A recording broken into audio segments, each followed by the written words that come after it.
el día de hoy, los efectos de la crítica en el comportamiento humano. Principalmente, vamos a compartir dos conceptos. El primero es conocer cuál es el efecto de la crítica en el comportamiento humano. Y segundo, pues reflexionar un poco acerca de si antes de intentar cambiar a las demás personas, tal vez nos convendría mucho más intentar cambiar nosotros mismos. Entonces, pues vamos a darle inicio a esta capacitación. Espero que todos ustedes, quienes nos están aquí acompañando en vivo, como aquellos que nos están acompañando conectados desde sus casas y sus oficinas, la disfruten tanto como yo he disfrutado el realizarla y el prepararla. Bueno, vamos a iniciar con esto. Tengo una percepción muy personal y estoy totalmente convencido de que todos nosotros, ustedes y yo, hemos nacido, y cuando nacimos, cuando llegamos a este mundo, nacemos en esencia con bondad en nuestros corazones. La bondad, la inocencia es una característica principal en nuestras vidas. Pero a medida que vamos creciendo y que vamos aprendiendo las dinámicas familiares y sociales, pues tal vez vamos adquiriendo una serie de hábitos y de comportamientos que tal vez van dejando un poco de lado esa bondad y esa inocencia inicial. ¿Por qué hago esta aclaración? Porque la gran mayoría de nosotros, cuando recurrimos a la crítica como medio para generar un cambio y proporcionar un cambio a las demás personas, lo hacemos desde esa perspectiva clara y diáfana de hacer lo correcto. Es un acto, en muchos casos, es un acto de amor. Me preocupo tanto por ti que siento la necesidad de decirte en qué te estás equivocando para que tú cambies y seas una mejor persona. Ese es, digamos, como uno de los principales propósitos que nosotros tenemos con la crítica. Obviamente hay unas excepciones, pero yo me atrevería a decir que esa es la norma, que esa es la regla. Nos mueve el amor, la preocupación por la otra persona para llevar a criticarla. La pregunta es, ¿qué tan beneficiosa es la crítica precisamente como ese medio para generar ese cambio en las demás personas? Voy a comenzar hablando de tres casos, voy a pasarlos, digamos, muy rápidamente. El primer caso es de este señor, Francis Dos Pistolas Crowley. Este era un delincuente de los Estados Unidos de Nueva York que era conocido, se le decía que era el asesino de vigilantes. Él tenía grandes problemas con la ley y pues tenía en su haber varios policías y vigilantes que ya había matado. Cuentan que en alguna oportunidad él iba en su vehículo con su prometida, con su novia, y en ese momento lo paró un policía. Simplemente le pidió los papeles. Él, sin ningún reparo, en lugar de prestarle los papeles al policía, lo que hizo fue sacar su arma y descargarla en este policía. Cuentan que lo que sucedió es que ya estando el policía extendido, ya muerto sobre el piso, él se bajó de su carro, le quitó el arma al propio policía y le dio otros 2 tiros cuando ya estaba muerto. Resulta que se hizo toda un operativo, un gran operativo en Nueva York para poder coger a este delincuente. Estaba él en la casa de su novia y fue un gran operativo, como les mencionaba, muchos uniformados, hubo grandes cantidades de armamento, municiones, fue algo casi que de película. Mientras él estaba trincherado en casa de su hermana, de su novia, él estaba escribiendo una carta que ya cuando lo apresaron pues pudieron leer, tenía pues unas trazas de sangre de todas las balas que habían en ese momento, y en esa carta uno de los párrafos decían esto: tengo bajo la ropa un corazón fatigado, un corazón bueno, un corazón que a nadie haría daño. Él estaba totalmente convencido de que no estaba haciendo absolutamente nada malo. Él fue condenado a la pena de muerte y antes de ser ejecutado, las últimas palabras de este hombre fueron estas: esto es lo que me pasa por defenderme. Primer ejemplo, ya vamos a tomar, ¿por qué vamos con estos ejemplos? Segundo ejemplo, vamos a el caso de Al Capone, una persona que en los años 20, también en Estados Unidos, generó mucho terror era, digamos, un traficante, podría llamar, en ese momento, de licor, eran bebidas alcohólicas. En Estados Unidos había una prohibición total de fabricación, venta e importación de licor en todo el territorio, y este hombre lo que hizo fue proporcionar ese licor clandestino, pues para que la gente pudiera, pues, distraerse un poco. Para él ganarse ese mercado, pues acabó con muchas personas. Asesinó a muchas personas que eran su competencia, y al final siempre él decía esto: he pasado los mejores años de la vida dando a los demás placeres ligeros, ayudándoles a pasar buenos ratos. Son insultos, la existencia de un hombre perseguido. Y final, el último caso que quiero compartir, más cercano a nosotros, Pablo Escobar Gaviria. En YouTube hay una entrevista que le hacen a él, y aquí transcribí parte de una pregunta que le hacían y la respuesta que él daba. El periodista le decía: ¿cree usted que es el Robin Hood antioqueño? Y él decía: de ninguna manera. De todas maneras, es un calificativo que resulta bastante interesante, porque la historia de Robin Hood, que luchó y salió en defensa de las clases populares. Él estaba totalmente convencido de que él estaba luchando por las clases populares. Él le encontraba una justificación a todas las acciones que él realizaba. Él, en esencia, ni él, ni Dos Pistolas Crowley, ni Al Capone, ni Pablo Escobar, en esencia, se sentían culpables de lo que estaban haciendo. Podríamos nosotros en este momento pensar: qué cinismo el de estas tres personas. Cínicos. ¿Cómo se les ocurre actuar de esa manera y decir lo que han, hablar de sí mismos de esa manera con todo el daño que han hecho? Pues en realidad pocos de los criminales se consideran malos. La verdad es que son tan humanos como usted y como yo. Al igual nosotros, cada vez que nos equivocamos, cada vez que nosotros cometemos un error, en esencia tenemos muchas razones para justificar el por qué lo hicimos. No es una actitud típica de delincuentes y de malandrines, de malas personas. Es sencillamente la naturaleza humana en acción. Casi todos ellos, todos los criminales, intentan justificar sus actos, aún ante sí mismos. Buscan a ellos mismos convencerse a ellos que definitivamente no había otra manera de obrar, que era la única y tal vez la más lógica posible. Y siempre consideran que no se les debió haber condenado. Veíamos ahorita el caso de Dos Pistolas Crowley, que decía: esto me pasa por defenderme. En esencia, nosotros no identificamos y no vemos como, no asumimos esas culpas. 99 de cada 100 veces.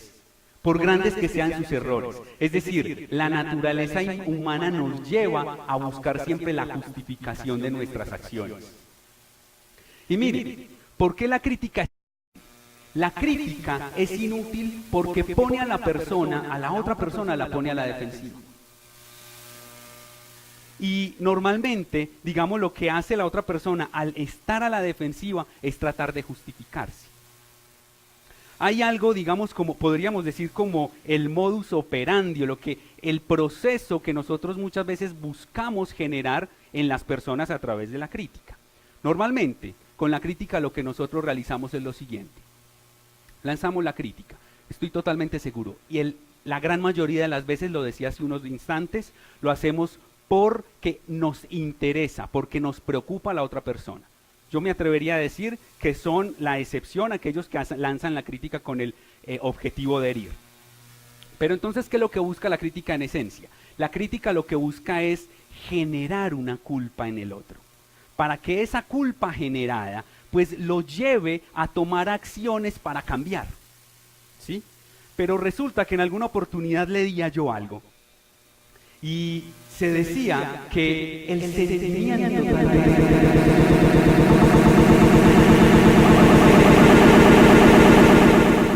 la culpa sirve para muy pocas cosas. Me atrevería a decir que no sirve para nada. ¿Por qué? Porque cuando yo siento culpa, normalmente puedo tomar una de dos actitudes. La primera es negar por completo que yo hice lo que me están asignando.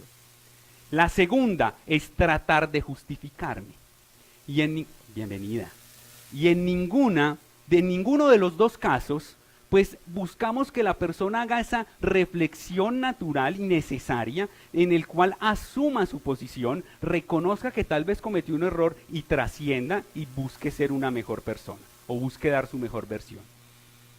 En ningún caso la culpa facilita eso. Digamos, yo recuerdo mucho en alguna oportunidad que cómo la culpa trabajó en mí. En algún momento estaba yo en la universidad y salí con una compañera de la universidad que me parecía bastante atractiva. Y resulta que en ese momento, en algún momento estábamos saliendo, estábamos hablando, estábamos dialogando, y en medio de la conversación yo la llamé a ella por el nombre de una exnovia mía. Claro, con el solo gesto que ella me hizo, pues yo me sentí bastante culpable, y ella con esa mirada inquisidora me dijo, ¿cómo me llamó? ¿Usted cómo fue que me dijo? Yo me sentí tan culpable que yo, yo como te dije, no, ¿cómo tú te llamas? No, yo te llamé por, no, usted no me llamó, usted me dijo de esta manera. Y yo, no, ¿cómo se te ocurre? Yo nunca te dije eso. Siempre lo negué, siempre le dije, y ella siempre me insistía, usted me dijo así, usted me llamó como su exnovia, usted me llamó, y yo siempre lo negué, siempre lo negué. ¿Qué llevó eso? A que en ningún momento asumí. Pues finalmente esa relación que tal vez pudo haber trascendido, no trascendió. Esta mujer se sintió agredida, yo no reconocí mi error, y tal vez si en un acto de madurez reconozco, tal vez, bueno, sí, efectivamente, discúlpame, me equivoqué, pues tal vez hubiera salido mejor librado. ¿Qué pasa con esas actitudes? Pasa que esta compañera, nosotros nos graduamos de la universidad y resulta que ya al cabo de tal vez unos años de habernos graduado, volví, me encontré con ella, nos saludamos, nos dialogábamos, hablábamos y volvió el tema conversación. No, Juan David, yo no puedo creer que usted a mí me haya llamado por el nombre de su exnovia. Eso es el colmo. ¿Y ustedes qué creen que yo hice en ese momento?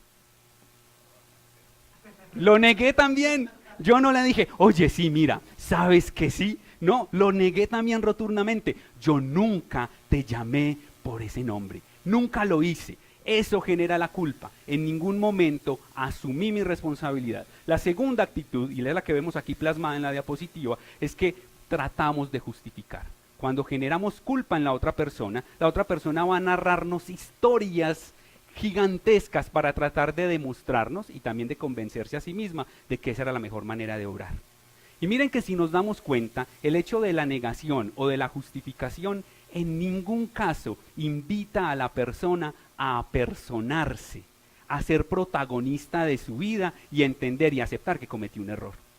Entonces mire que la crítica como ese medio para tal vez buscar a generar cambio, tal vez es la primera herramienta que encontramos a nuestra mano, pero no necesariamente es la que mejores soluciones repercute para las personas. La crítica es peligrosa, ¿por qué? Porque lastima el orgullo. La crítica lastima el orgullo. Y el orgullo es bastante precioso para la persona. Hiere su sentido de importancia y despierta resentimiento. Despierta resentimiento. Miren, el título que le puse a esta charla me gusta mucho por la analogía. Y hablamos, si queremos miel, no le demos puntapié a la colmena. ¿Por qué? Porque funciona de la misma manera que la crítica. Recreemos esa escena. Si tú estás en un bosque, estás hambriento y quieres comer y te encuentras un panal y quieres obtener lo mejor de ese panal, esa dulce miel, poder satisfacer esa hambre. ¿Qué es mejor? Que entres, te acerques con cuidado, con mucho tacto, con mucha cautela, que la trates con el cariño más grande para poder extraer la miel, o que definitivamente, como dice el título, le des una patada. ¿Qué pasaría si nosotros entramos y le damos una patada, la golpeamos o actuamos agresivamente con la colmena? Terminamos siendo atacados. Es decir, vamos a terminar siendo atacados. Exactamente así funciona la crítica. La crítica es el símil a que tú le das la patada a la colmena y no vas a encontrar la buena disposición de la persona. La persona inmediatamente o te va a negar lo que hizo o va a intentar justificarse. O peor aún, va a tratar de hurgar, si te conoce a ti, va a hurgar a ver qué pecadito tienes por ahí para sacarlo a la luz. Cuando tú le criticas a una persona, voy a poner un ejemplo, estoy tal vez con un amigo y yo creo que su actitud como padre pudiera mejorar y yo le digo, oye mira, la verdad es que pues tú deberías ser un mejor padre, has sido muy descuidado con tus hijos. Pues una actitud que él puede tomar es si él conoce mucho mi vida, es decir, ¿y quién me habla de eso? Usted no es nadie para decírmelo. Mire que usted también hizo aquello y mire que hizo lo otro y yo también sé que usted hizo. Es decir, ahí le dimos el puntapié a la colmena y terminamos heridos, terminamos lastimados. Por eso me gusta mucho ese símil. Por medio de la crítica nunca provocamos cambios duraderos y con frecuencia generamos rencor. Nunca. Miren, es muy posible que a través de la crítica, eventualmente, la persona a la cual nosotros nos relacionamos o nos estamos refiriendo cambie. Pero es un cambio que la gran mayoría de las veces durará unos pocos días. Será momentáneo y luego la persona nuevamente reincide en la actitud. ¿Por qué? Porque es muy probable que lo que motive ese cambio, más que la conciencia plena de la persona de querer ser un mejor ser humano, sea tal vez la influencia que tú tengas en ella. Tal vez te teme, tal vez digamos que te respeta un poco, pero y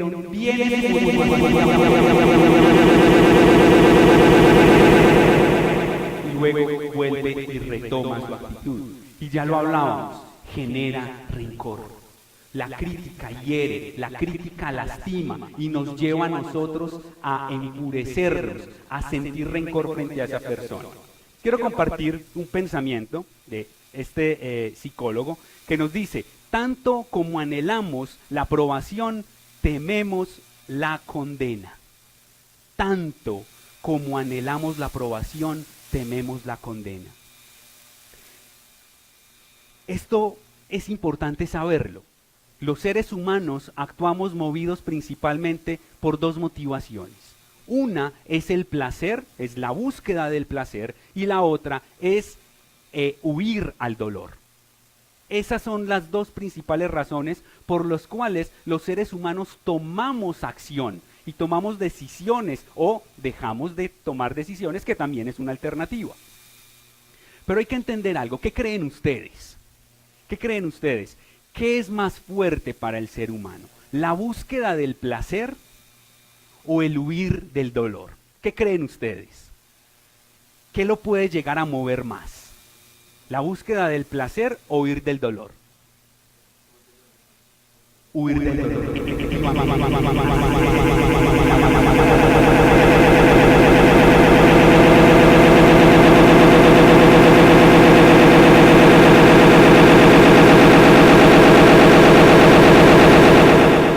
Evitar el dolor. Y esto lo vemos no solo en los seres humanos, lo percibimos también en la naturaleza. Si nosotros observamos en la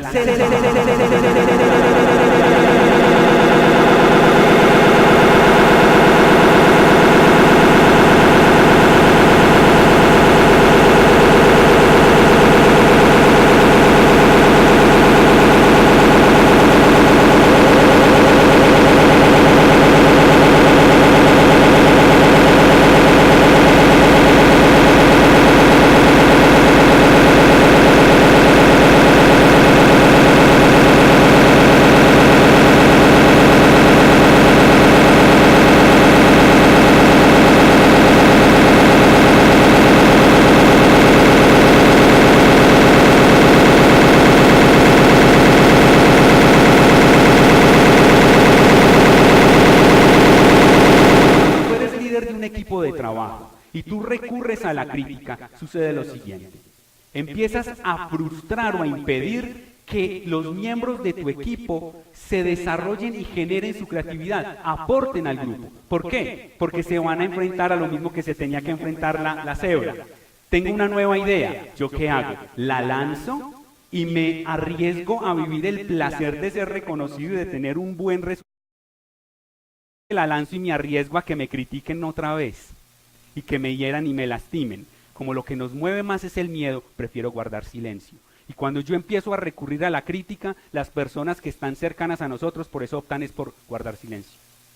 Ya, si somos padres de familia, mi hijo en alguna oportunidad me iba a compartir que cometió un error, yo lo critiqué y lo juzgué severamente, a la siguiente lo va a pensar 2 veces. Con mucha facilidad mejor va a guardar silencio. Lo mismo en el equipo de trabajo. Tu compañero de trabajo, los miembros de tu equipo de trabajo, lanzan una idea, tú la criticas, de ahí en adelante preferirán guardarla, porque vamos a buscar huirle más al dolor que buscar el placer.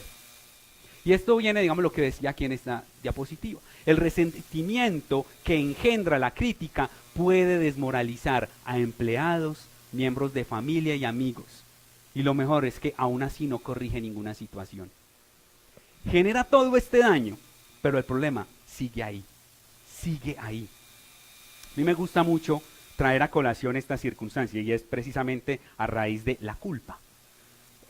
Normalmente en los entornos laborales, cuando algo no funciona, un informe que se tenía que entregar no hace, un pedido que tenía que ser entregado a un cliente no se entregó, pues finalmente lo que buscamos es ¿y quién fue el culpable?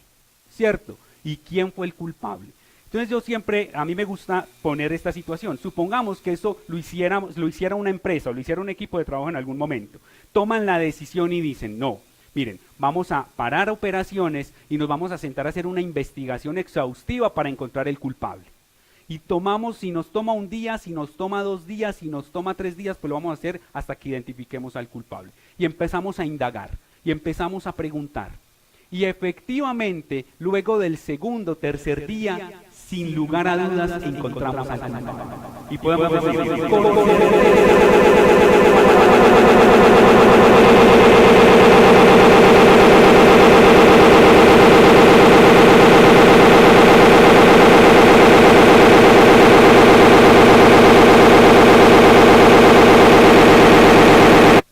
no, sencillamente culpables no ayuda a resolver los problemas.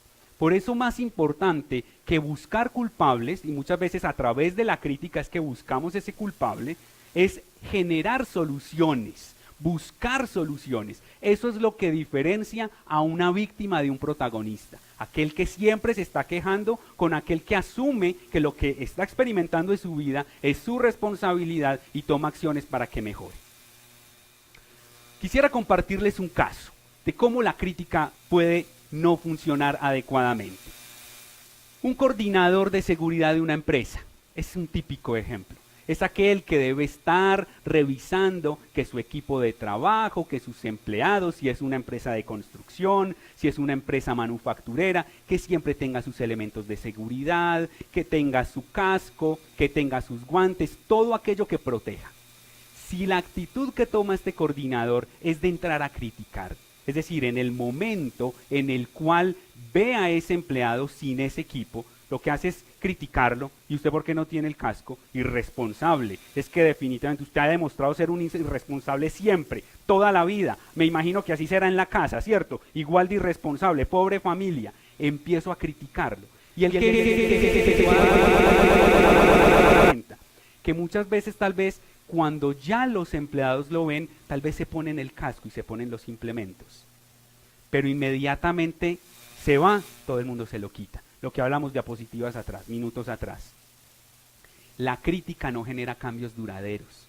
No genera cambios duraderos. Y esto es lo que pasa. En alguna oportunidad, si este coordinador cambiara su manera de actuar y en lugar de criticar, pues fuera un poco más comprensivo y tal vez se acercara en la situación y, oye, pues yo veo que no tienes tu casco, quisiera saber de pronto, ¿te queda mal? ¿Te talla? ¿No te gusta? ¿Te parece que es incómodo? Podríamos empezar a encontrar retroalimentación. Tal vez esta persona nos puede decir, no, qué pena, resulta que no, sí, venga, ya me lo voy a poner. Y después de ese momento te puedes ir y él va a seguir con el casco puesto, porque estuviste mucho más cercano. Estuviste mucho más dispuesto a hablar con él, a conocer su apreciación y a no criticarlo y a no juzgarlo. Vamos a mirar otro caso que tal vez nosotros como colombianos conocemos. Y es el caso del proceso 8000.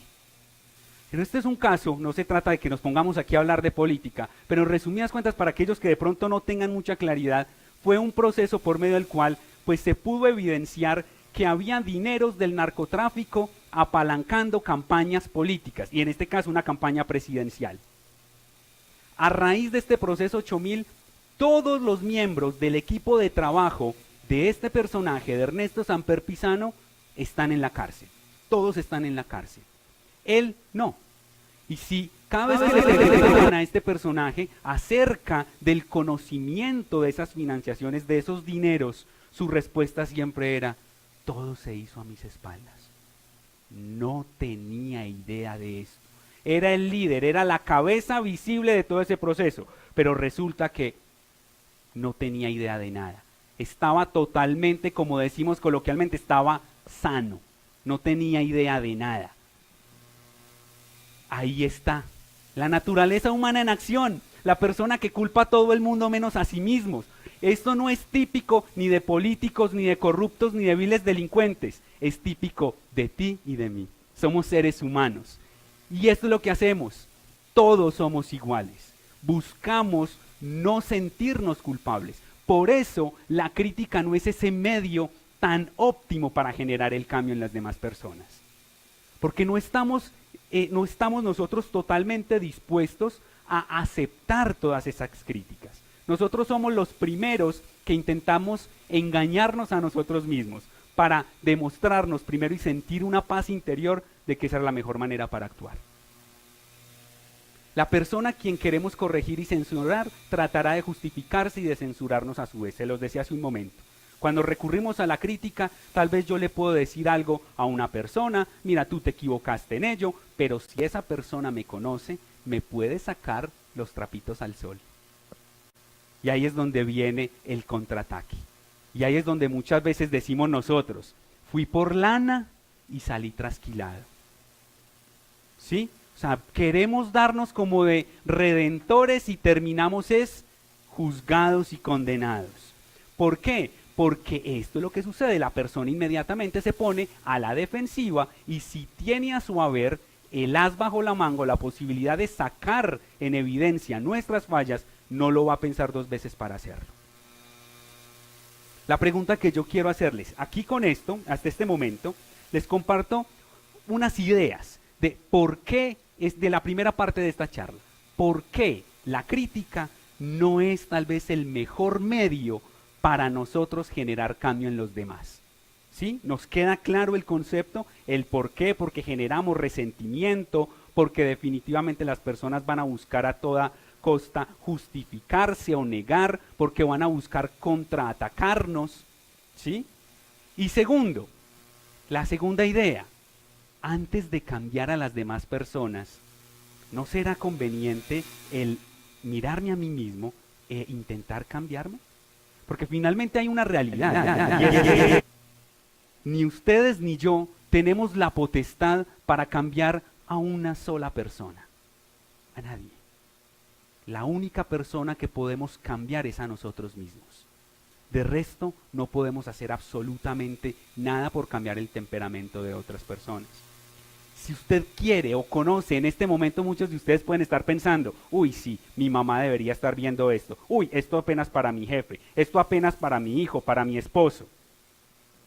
Si tú estás pensando eso, muy bien, tal vez eso les pudiera servir mucho.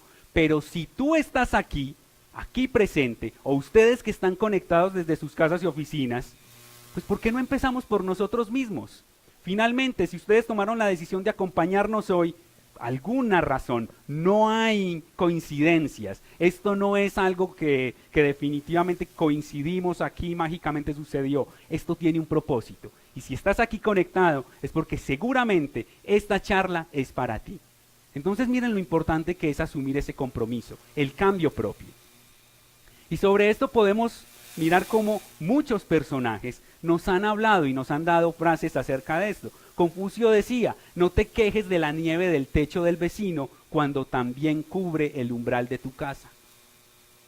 ¿Para qué nos vamos a quejar del otro si tal vez si miramos a nuestro interior tenemos los mismos o incluso peores defectos que él?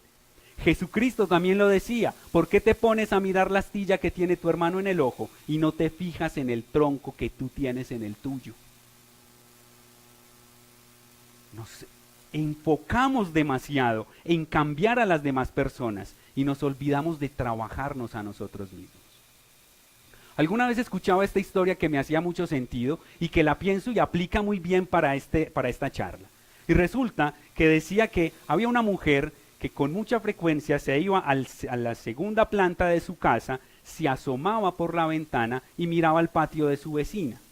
Y se quejaba o criticaba fuertemente a su vecina porque siempre que lavaba las sábanas, pues las extendía todavía muy sucias. Y ella empezaba a criticar, qué vecina tan cochina la que tengo yo. O sea, esas sábanas todavía están sucias y las va extendiendo ahí como si nada estuviera pasando. Eso está totalmente sucio, totalmente desaseado, no las lavó bien. A los 8 días volvía y se asomaba y decía, nuevamente, mi vecina tan cochina no lava bien las sábanas y las extiende para que se sequen. La tercera vez subió y vio que esas sábanas estaban blancas, limpiecitas, brillaban de la limpieza. Y dijo también en voz alta, ve, mira, hasta que por fin mi vecina entendió y aprendió a lavar sus sábanas. Y en ese momento le dice su esposo, no, mi amor, si tú te das cuenta fue que yo limpié el vidrio de nuestra ventana. Por eso era que tú las veías sucias antes. Porque lo que estaban sucias no eran las sábanas, era el vidrio de nuestra casa. Yo lo limpié y ahí está. Sí, cuéntame. Perfecto, muchísimas gracias. Nos pregunta Bartolomé Caldas que cómo puede mejorar su autocrítica. Bueno, es bien importante entender algo, y es, la crítica no quiere decir que sea mala. Algo bastante interesante en coaching es que las cosas no son ni buenas ni malas, simplemente son. Y hay que aprender a saber cuándo nos abren o cuándo nos cierran posibilidades. Entonces, definitivamente es muy necesario trabajar en nuestra autocrítica. Pero lo más importante cuando yo quiero trabajar mi autocrítica es buscar alejar la crítica de la culpa. O sea, nosotros necesitamos, al trabajar la autocrítica, no trabajar la crítica como esa aliada número 1 de la culpa. Cuando yo a mi autocrítica le agrego la culpa, ahí es donde empiezo a frenarme, ahí es donde empiezo a recriminarme, y ahí es donde empiezo incluso a tirarme tan duro que pudiera terminar experimentando emociones tan fuertes como lo es la tristeza o la depresión, porque soy demasiado fuerte conmigo mismo. Entonces, ¿cuál sería, digamos, en mi criterio, la mejor manera de trabajar nuestra autocrítica? Es trabajar en la medida en que esa reflexión en mí mismo me ayude a avanzar, pero no me lleve a generar culpa que antes me impida. ¿Por qué? Porque cuando yo la autocrítica está acompañada de la culpa, yo empiezo casi que a perder capacidad de acción. Porque como yo me siento culpable, empiezo a decirme frases como, sí, definitivamente yo no sirvo para esto. Sí, definitivamente yo soy muy malo. No, es que por eso mi mamá muy bien me lo decía, que yo no iba a servir para nada. Y mire, esta es la muestra clara. Entonces me empiezo a frenar. Me estoy criticando, pero me estoy generando culpa. El mejor consejo que te puedo dar, Bartolomé, es que tú trabajes la crítica, tu autocrítica, pero deslígala de la culpa. Simplemente hazlo como ese proceso maduro de exactamente, de construcción personal, de reconocerse a sí mismo. Miren, nosotros debemos aprender algo. A raíz de esta pregunta que nos hace Bartolomé, voy a aprovechar y voy a hacer un pequeño paréntesis. Tenemos un paradigma muy marcado, y el paradigma es que todos le tenemos pánico al fracaso. El fracaso es nuestro enemigo, porque definitivamente nadie quiere ser un fracasado, pero nosotros debemos ir entendiendo que el fracaso es el camino al éxito. Si tú te equivocaste, felicítate. Eso sí, analiza qué puedes hacer mejor la próxima vez, pero no te culpabilices. Felicítate porque si te equivocaste es porque por lo menos lo estás intentando. En alguna oportunidad, si tú no te quieres equivocar, sencillo, no te levantes de tu cama. Quédate durmiendo, no hagas nada, pero seguro, después de varios días, semanas o meses sin hacer nada, la frustración va a ser muy grande por ver qué está pasando en tus días. Entonces lo más importante es eso, desligar la crítica de la culpa. Muchas gracias, Bartolomé, por tu pregunta. Miren, esto es bastante interesante.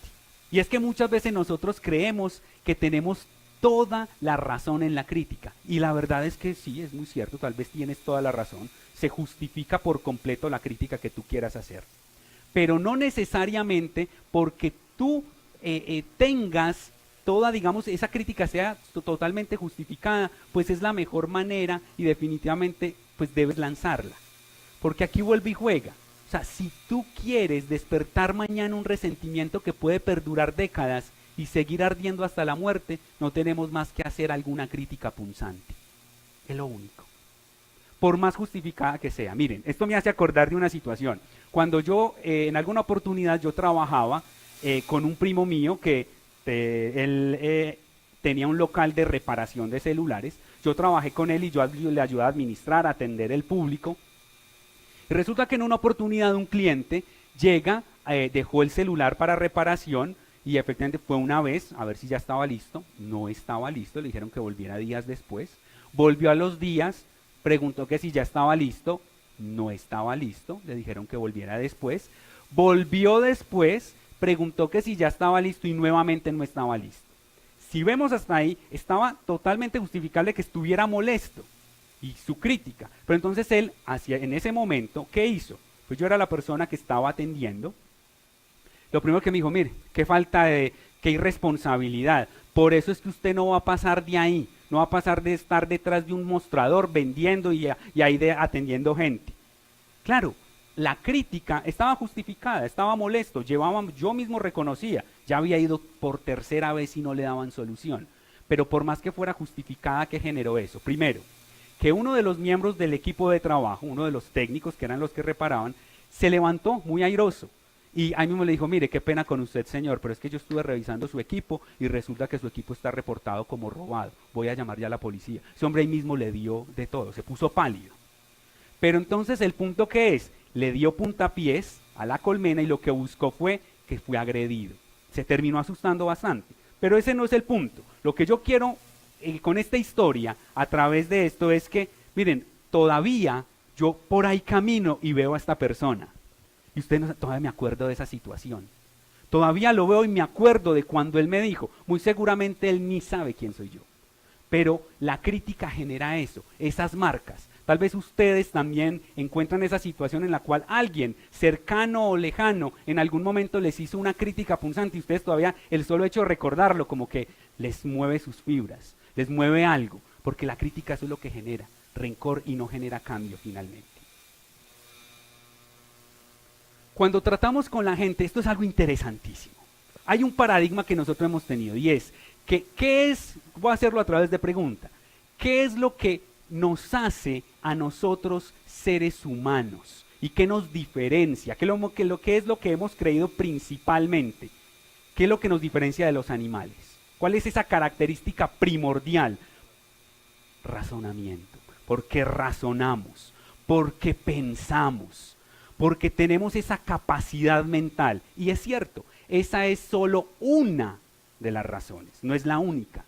También las emociones hacen parte de ese constructo que nos diferencia, la emocionalidad. Y por eso, cuando nosotros tratamos con la gente, siempre creemos que estamos tratando con personas lógicas. Y en realidad sí estamos actuando con personas lógicas, pero también son personas emotivas, erizadas de prejuicios, impulsadas por el orgullo y la vanidad. Por eso actuamos de esa manera, por eso muchas personas tal vez reaccionan y nosotros quedamos desconcertados. Por eso ante la crítica muchas veces recibimos respuestas en las cuales, pero esto no es lo lógico. Un ser que razone, que piense, se da cuenta que en realidad cometió un error y tiene que aceptarlo. Sí, no somos netamente lógicos, también somos emotivos. Y eso es lo que distorsiona ese proceso de tomar la crítica de una manera adecuada. Algunas frases que nos pueden ayudar. Un gran hombre demuestra su grandeza por la forma en que trata a los pequeños. Y Benjamin Franklin decía, no hablaré mal de hombre alguno y de todos diré todo lo bueno que sepa. Qué bueno que nosotros aplicáramos esto en nuestra vida. Qué bueno.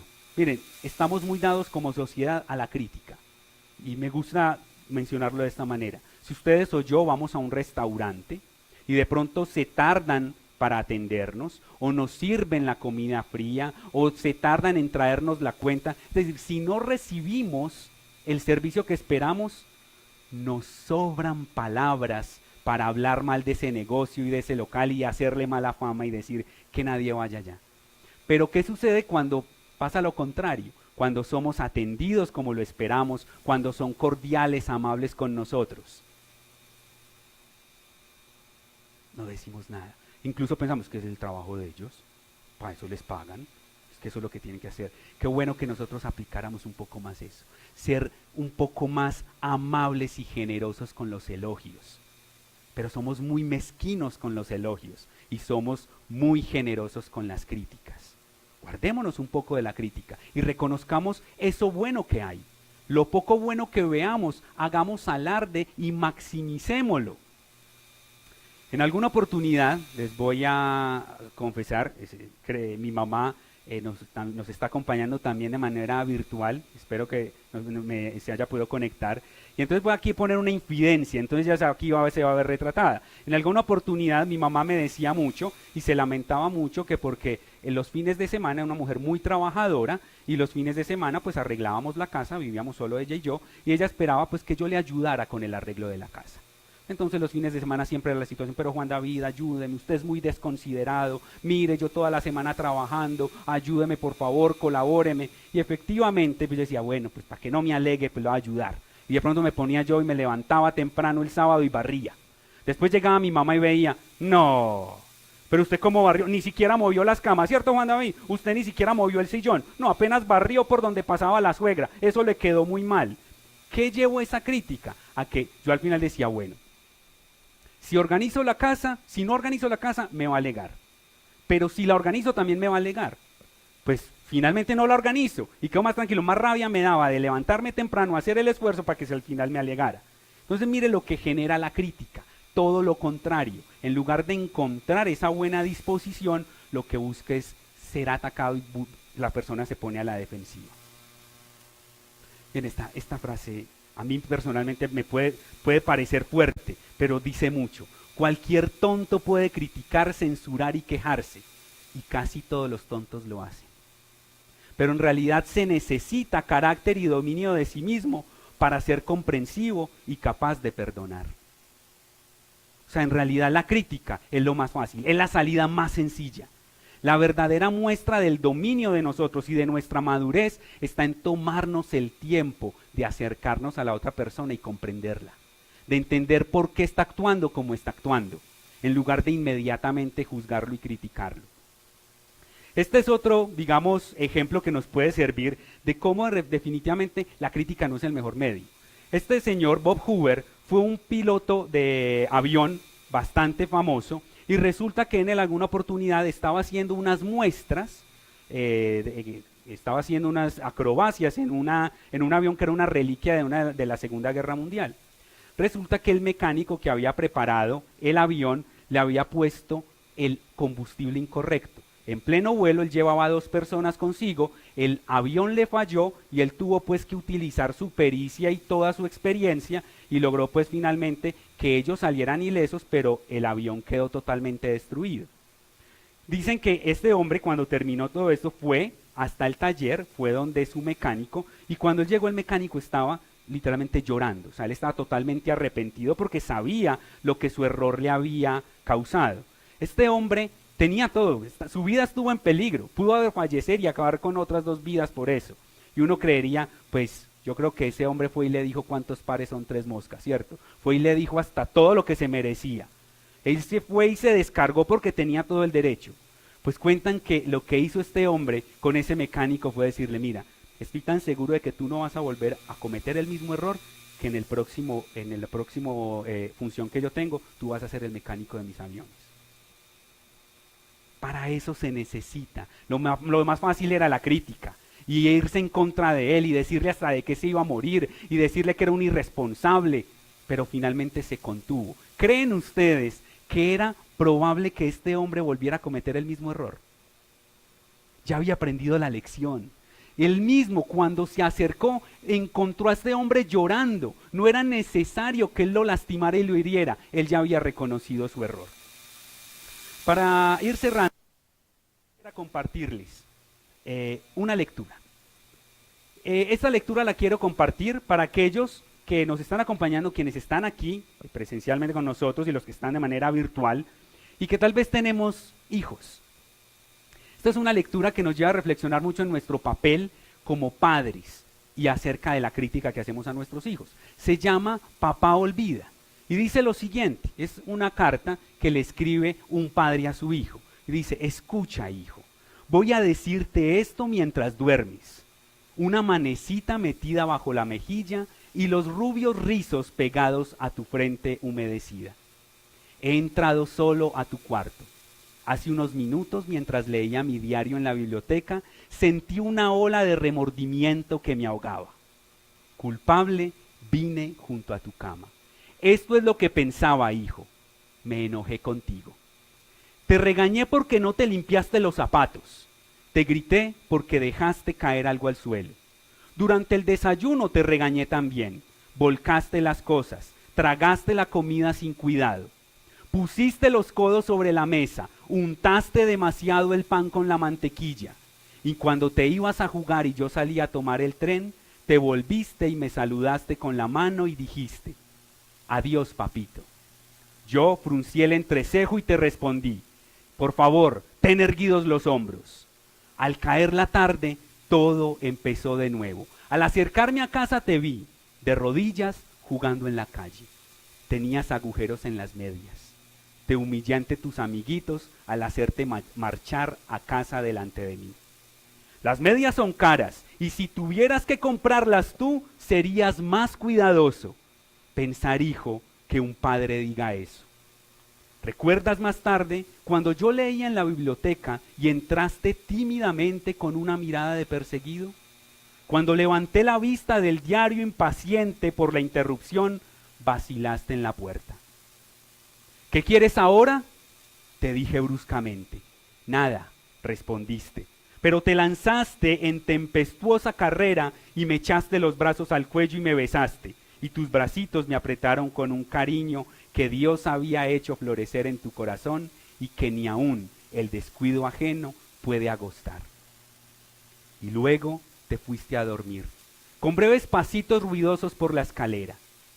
Bien, hijo, poco después fue cuando se me cayó el diario de las manos y entró en mí un terrible temor. ¿Qué estaba haciendo de mí la costumbre? La costumbre de encontrar defectos, de reprender. Esta era mi recompensa a ti por ser un niño. No era que yo no te amara, era que esperaba demasiado de ti. Y medía según la vara de mis años maduros. Y hay tanto de bueno y de bello y de recto en tu carácter. Ese corazoncito tuyo es grande como el sol que nace entre las colinas. Así lo demostraste con tu espontáneo impulso de correr a besarme esta noche. Nada más que eso importa esta noche, hijo. He llegado hasta tu camita en la oscuridad y me he arrodillado lleno de vergüenza. Es una pobre explicación. Sé que no comprenderías estas cosas si te las dijera cuando estás despierto. Pero mañana seré un verdadero papito. Seré tu compañero y sufriré cuando sufras y reiré cuando rías. Me morderé la lengua cuando esté por pronunciar palabras impacientes. No haré más que decirme como si fuera un ritual. No es más que un niño pequeñito. Temo haberte imaginado hombre.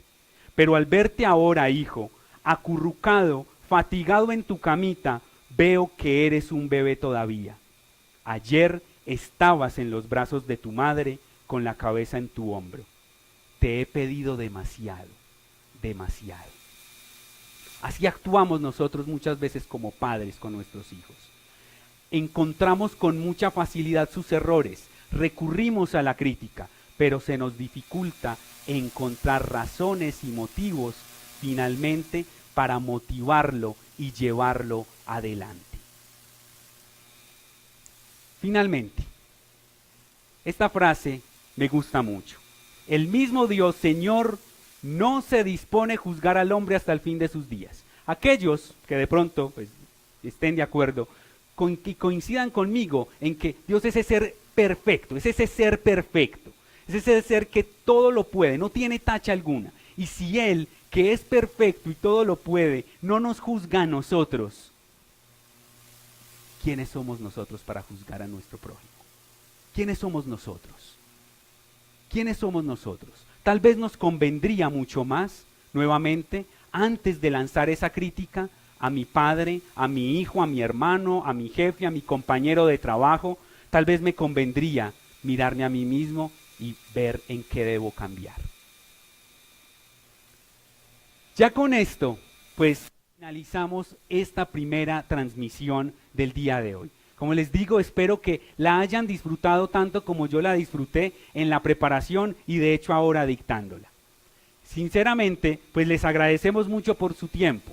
Queremos invitarlos para que nos visiten, conozcan un poco más de nosotros como Escuela Living. Pueden vernos, tal vez pueden estar observando muchos de ustedes, los que están conectados en sus pantallas, correo electrónico, números de celular, nuestra página web, nuestro perfil, nuestra página en Facebook.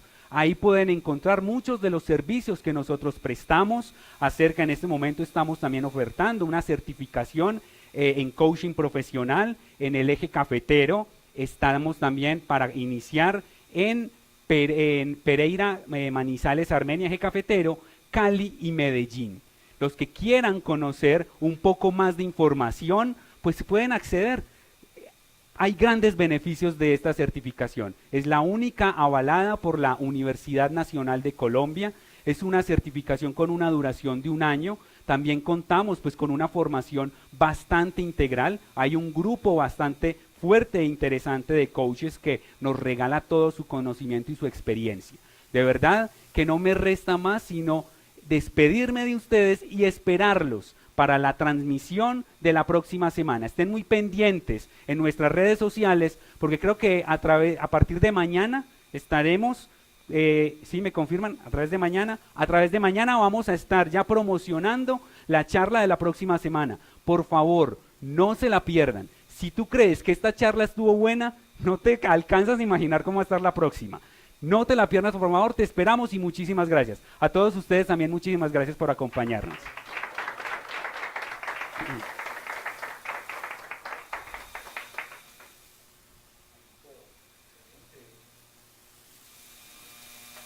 Con todo el cariño, con todo el cariño, con todo el cariño.